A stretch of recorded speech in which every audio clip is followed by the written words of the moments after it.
By the late 70s, R2 found himself in that rarefied pantheon of American screen icons. Fame had a profound effect on the little droid. He really worked so hard on that first film, and I think it was during the second and third that things really changed. You know, when you're that young and you get a home run, your first major feature, it put a lot of pressure on him to outdo himself. He was, making demands and having his publicists and his entourage. And then he went through the whole, grand star thing and, demanding trailers in Winnebago and God knows what all. At the height of his fame, R2 took a vacation in Manhattan.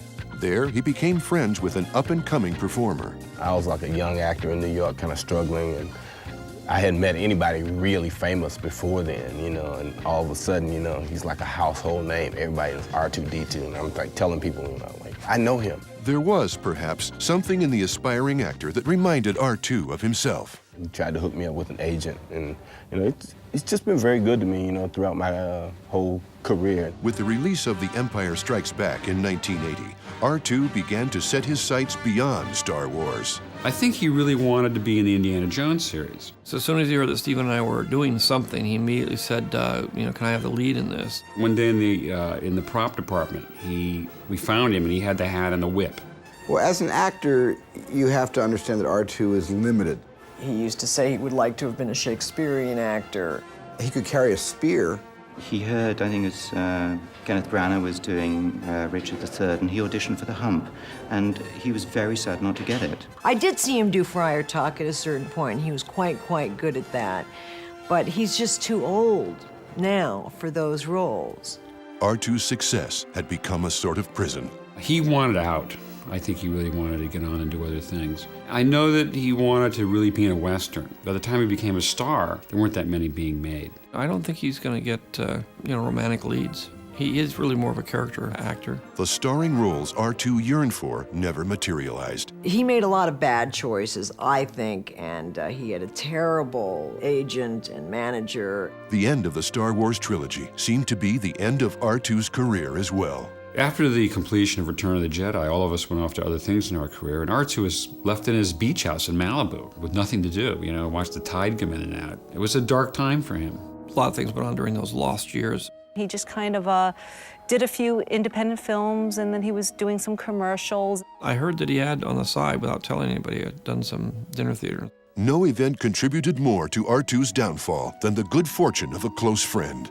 I know very well that Rick and R2 were friends at one point. They used to hang out together and party together. But after Rick's Academy Award, R2 didn't talk about him anymore. Well, we haven't spoken in a long time.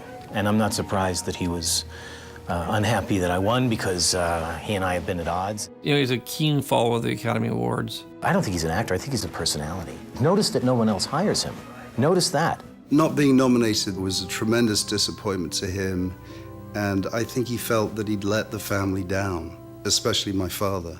It was clear that R2 had made enemies on his climb to the top. I just want you to know that he's not the happy-go-lucky, rollicky little robot that he appears to be, that he's got a dark side. This is where they got that phrase, by the way, the dark side. Through it all, the man who discovered him remained loyal. I don't think George is aware. No who's going to walk up to George and say, R2-D2 is a schmuck. Anxious to help R2, George Lucas made a call to an old friend. At one point, George asked me, is there a place for him in Private Ryan? And for a while, I considered making him a beach obstacle.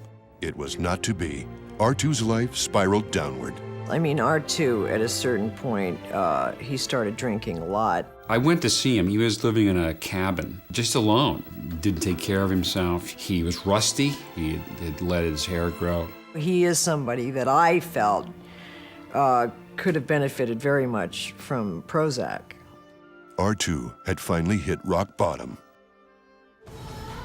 In our next installment, opportunity knocks. When we came back to do The Phantom Menace, he was very excited to be a part of it. It wasn't until we actually started shooting that he started to act up. And R2 fights to prove himself all over again. He's one step up from a bloody trash can. Who does he think he is? While wrestling with his own demons. I think R2 probably would have been a very good illustrator or something else, but he would have had to come to terms with his more feminine side. Next time on R2-D2, Beneath the Dome.